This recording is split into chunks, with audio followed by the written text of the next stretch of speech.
joined now in the studio by the veteran journalist, publisher, ADC chieftain, Atiku ally, and former presidential candidate Basharu Dele Momodu. Great to have you here.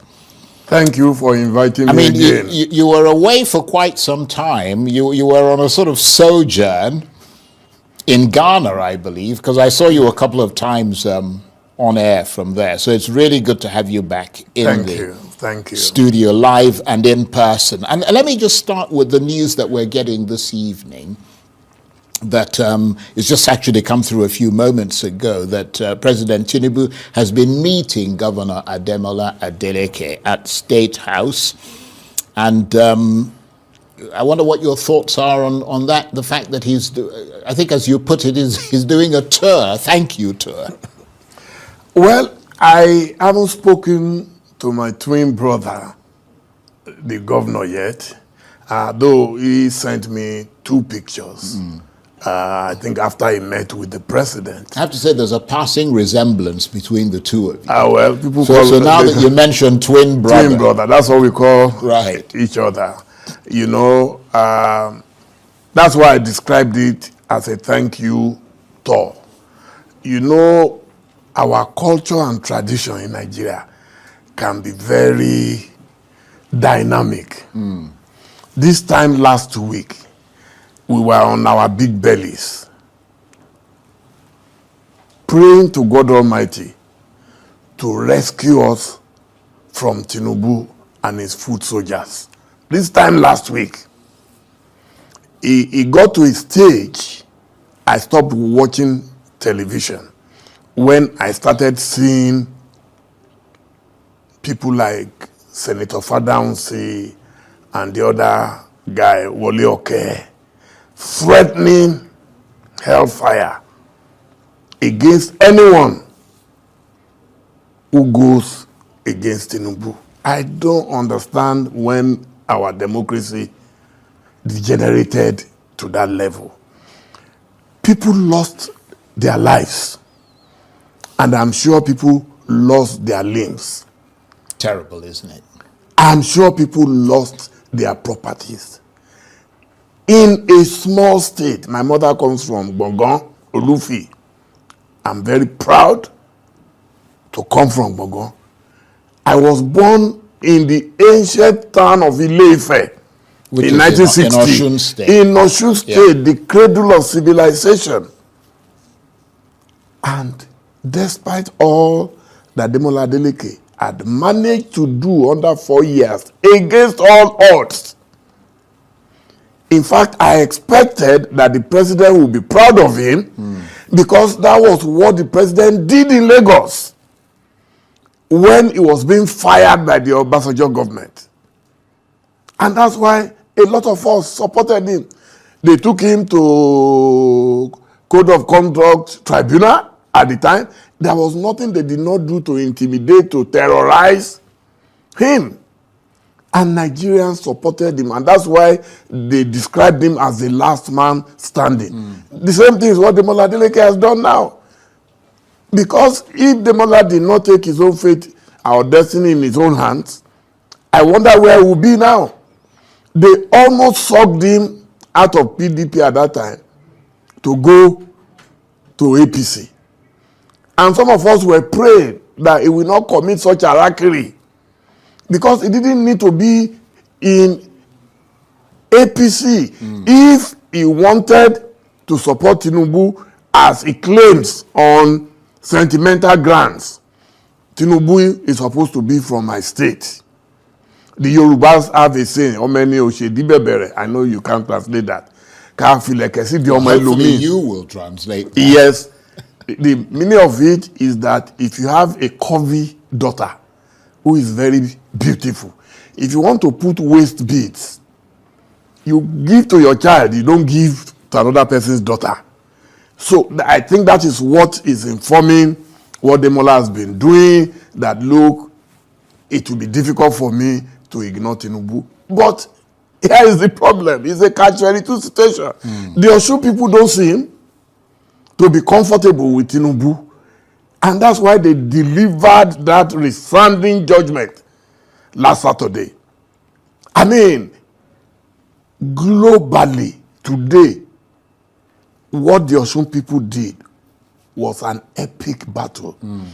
It was a revolution. I would have said a bloodless revolution, but for the lives of people. Yeah, very unfortunate. Very unfortunate. And you were talking there, and you described it quite well about the grit that President Tinubu has, and that manifested itself when he was governor of Lagos State, and he had to take on the federal establishment. I mean, does it concern you that he has that kind of grit and that it's now reversed, because he's in the federal position, and that with that kind of determination, you, the opposition, have an almost impossible task against him? Look, Charles, I will ordinarily swim to the depth of the Atlantic Ocean for Tinubu if he was practicing what we fought against when we were fighting the military. There is no earthly reason why I will not, but I'll be a bloody hypocrite if after we claim to have chased away the military dictatorship, we now replace it with civilian dictatorship. That's my only problem with him. Everything else, you see, when they're abusing, you won't see me abuse him. I have tremendous regards for him. And he was one of those who trained me and instilled this kind of discipline that, look, you can take on the establishment and win. And he did win. And that is why that was the record he carried from Lagos as a local champion to a national champion. Given that, doesn't it make it rather unlikely that he's going to lose in 2027?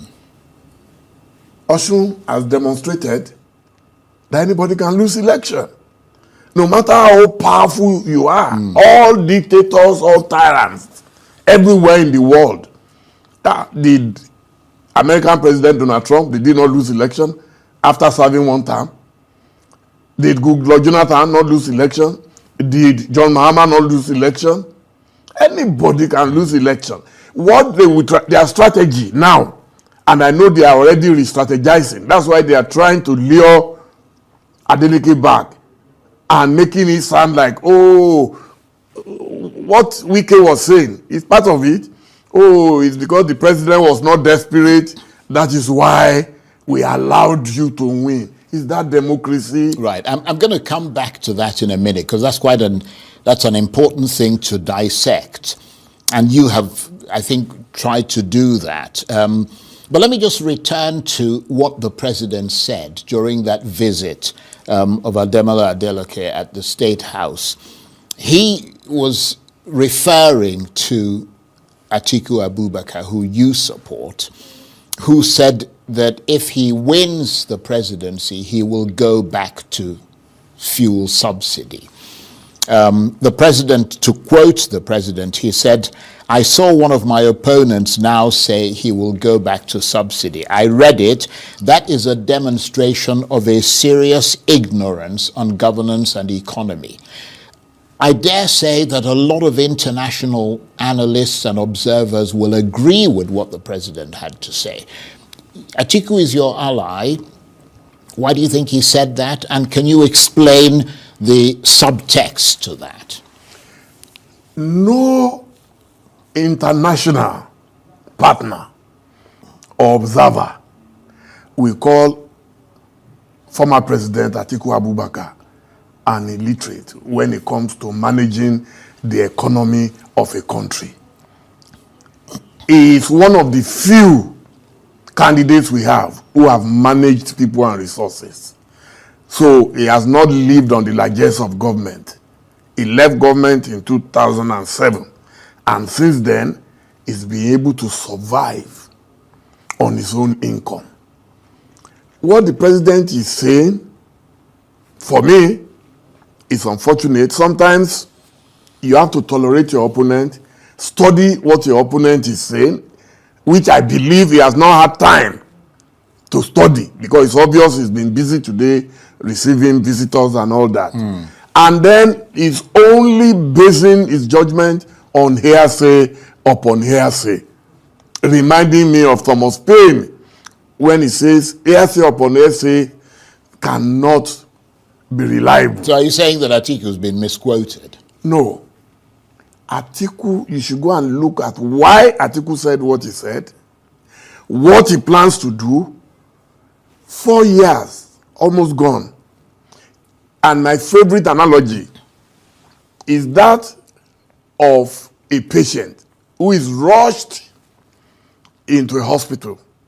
And then the doctors came and the head doctor said, no. To stabilize this patient, we must give a particular injection. Extremely painful. That morphine could not even take care of it. And then, 4 years after, the patient is still in coma. The desperate onlookers, the desperate parents will be forced to say, can't we try something else? This injection, after 4 years, has not worked. The man is sleeping sonorously away. That is what Atiku is saying. From day one, virtually all the presidential candidates said they would remove subsidy. True. But I don't think they said they would remove it on day one, when you have not even settled in. Nobody gives bad news on Celebration Day. That's what Tinubu did. He gave bad news to Nigerians, and Nigeria has not recovered since then. So you think the way to recover would be to reinstate subsidy? Reinstate? No, not just that. He is being too simplistic about it. The best way is we don't even have facts and figures about the subsidy. It's shrouded in mystery. All we just hear is, yes, we've removed it. That's number one. Number two is that this subsidy issue, why are you still borrowing more than all the other presidents? That's a legitimate question. It's a simple thing to ask, but because we have a kind of dictatorship in Nigeria where you cannot query any of the people elected by Nigerians. You can't query anybody. So that is why right now they are getting angry that anybody is querying them. You know that Atiku has the capacity to ask questions because he's been there before. He managed the economy of Nigeria with Dr. Ngozi Okonjo-Iweala and others. They managed it. So there is nothing. It's not rocket science. Right. So now, let President Tinubu just take it easy and stop listening to hearsay. Well, to be fair, that's such an important thing because it sends signals to the international community who a lot of the Nigerian government is hoping will bring investment into this country. And one of the prerequisites for bringing that investment in was the removal of subsidy. So it's a very important thing, and it's not the kind of statements to be trifled with. What is the purpose? So we need to have absolute clarification from Atiku Abubakar about what he was actually referring to. Because, I mean, I read some of what he said earlier. He did mention this opacity around the issue of subsidy, and that that would be the reason why he would consider bringing it back in order to be sure that everything is entirely above board. But it's still, I mean, there's still something about it that lacks clarification. He who feels it knows it. Nigerians are the ones feeling it. If you like, bring the World Bank, bring IMF, bring an ill-assorted bunch of experts. Right. And just to let you know that we're looking at the pictures now of Ademola Adeleke paying a visit to President Tinubu. I mean, I'd give anything to be a fly on the wall there when they go into the room and start sort of talking Nigerian politics. But you probably know that better than most of us because you've been up there yourself. And you know what sort of goes on behind. I mean, look at the way the president is chilling. He seems very relaxed and very chill. When a young man has trounced you mercilessly, you have to humble yourself. You look at the person with awe. I mean, that's the thing. That is this the guy, this dancing governor that we abused black and blue? Yes. He beat the hell out of me, man, and they are both Americanized anyway. I'm sure my friend is speaking some American slangs to him right there. Actually, let's just listen to a bit of what they had to say there.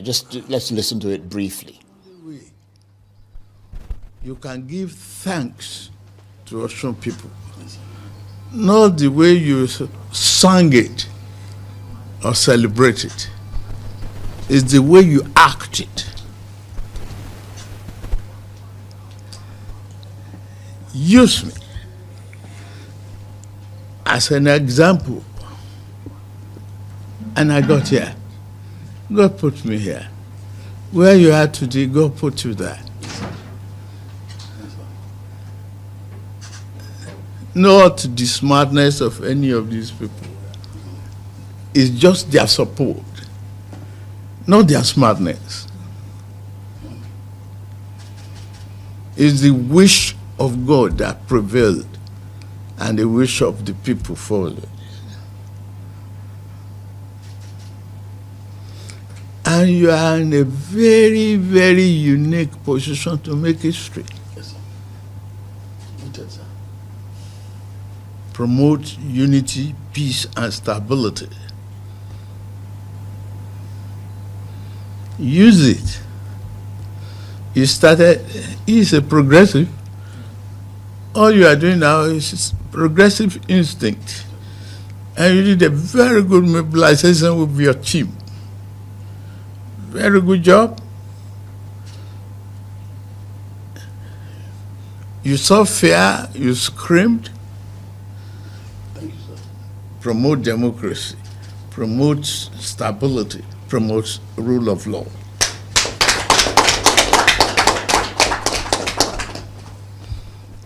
Don't stigmatize any. Well, that's just a snippet of President Tinubu talking there during the visit of Governor Dele. What's your reaction to that?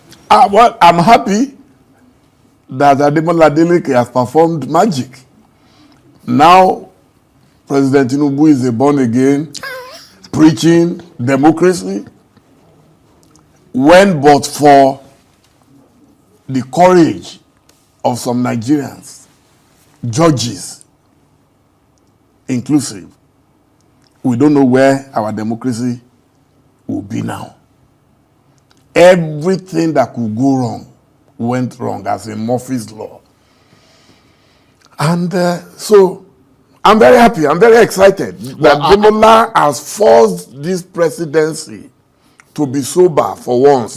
Now all is no longer fair in politics. Yeah, I have to say that with all due respect to the opposition, I mean, one is heartened by hearing the way the president spoke there. I mean, we have to be honest and objective. I mean, it does encourage people to think, well, I don't know, you might say that it looks like he's had a rethink, but he certainly came across, and you know, the president doesn't talk often about these things. Mm-hmm. So in those sort of rare moments, that's when we sort of glimpse the way his mind appears to work. And based on what we just saw, he seems to be on that sort of trajectory that a lot of people would welcome.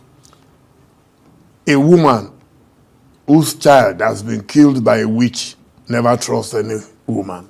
I will tell Nigerians, don't go to sleep. Yeah, it's all strategy. That's good advice, actually. Yeah. That is very good advice. Well, let me ask you this about you yourself, because, I mean, you support Atiku Abubakar, and I assume you still do. Oh, I just left his house. Right. Not long ago. Because, I mean, we heard, and that's why it's good to have you here, for you to clarify that you had hoped to be his running mate, and that you were mortally disappointed when he chose Rotimi Amechi. Is that a fact? No, I can never be. I'm a Democrat. I was not the one who pushed myself forward. Right. But you wanted to be his running mate. Anybody would want to be a vice president. Yeah. Did Tinubu Actually, not say... I think you would have made a good vice president. Thank you very much for that generous comment. Did Tinubu not say, Emi Lokom, it is my turn? So I've paid my dues in Nigeria. So it's your emulocon. No, I don't have such capacity Right. to say you were local. You must have loads and loads of cash, which I don't have. So these things are considered Right. when you are being picked. So, but if it's about intellect, if it's about my education and everything, I think I am qualified. And I contested for the first But time. you and he are good friends. Oh, I mean, yeah, I don't know about now. Did you discuss that with him? I mean, to say, well, with who? you know, with Atiku Abubakar. I'm not talking about Tinubu. I'm talking he about Atiku. visited my house in Ghana just 2 weeks ago. I hosted him. Right. We ate dinner together in my house. So how can I be mortally disappointed? He knows that whether you give me appointment or not, I'm a one-way traffic. Yeah, but did you ask him why you didn't get it? Because people talked about you as a possible it did candidate. not. Let me tell you, Right. Atiku has learned his lessons. It did not fall on Atiku to unilaterally, like they do in APC. One man can determine all the candidates, both state, local, and national. Atiku left it to the party. And they had their committee and they had their reasons why they chose Amici. Amici is not my enemy. No. So there is no way, and I know he's eminently qualified. He's a man who has been in the system from being a speaker for 8 years, governor for 8 years, minister for 8 years. It doesn't get better than that. But that is not all it takes for you to be VP. So when I was approached, I said, yes, why not? And at that stage, anyway, I didn't know that Amechi was would in be the going, running. because he already said Right. he was not running to be VP. So there is no, in fact, one of the reasons I'm still around is for me to pay homage to him for his mother's funeral and all that. Well, look, just to say very quickly, because we're almost out of time, I'm sure you've heard the opposition, more and more voices in the opposition talking about the opposition uniting around one presidential candidate. I don't know what your thoughts are on that, and whether you think that if the opposition is serious about defeating Tinubu, I mean, would you, because you're a very forthright person, and that's one of the things people like about you. I mean, would you be prepared to tell your candidate Atiku that he may have to sacrifice his ambition for a stronger coalition if there's need for that? I haven't seen a stronger coalition. You know me, I shoot straight. And I've said this directly to my friend and brother, former governor, Peter Obi. There is no better person today. We're talking about the mathematics of election. We're not talking about sentiment, where you come from, where you don't come from. Where are the votes coming from? The votes are coming majorly from Northeast, Northwest, and parts of North Central. So, where Atiku is the only formidable candidate right now from those three regions. And then you have two people, Tinubu and Peter Obi, splitting. It's different from the last time. The last time Tinubu had President Buhari to help him at the last minute, not initially. Anybody who knows the story knows that he had a formidable supporter in the president, who even showed publicly, he didn't have to do that, who he voted for. Mrs. Buhari fought so much for Tinubu. Nasiru El-Rufai, who unfortunately now is resting in detention, was one of those who fought tooth and nail for the president to be in power. Is it not astonishing that everything fell apart thereafter? So today, if you ask me again, even if I'm sleeping, I will tell you that nobody has the pedigree of Atiku. You must win first before you know who can deliver on the promises. Right. Okay. APC promised heaven and earth. But see where it has landed us. We cannot even manage our budget. Right. Well, I could talk to you forever, but unfortunately, we have run out of time, and we couldn't get to the Minister Wike thing, but I think that's been exhausted anyway, Yeah, because, okay. I mean, it's been overtaken by events. Basharu Dele Momodu, it's always a great pleasure to have you on the program.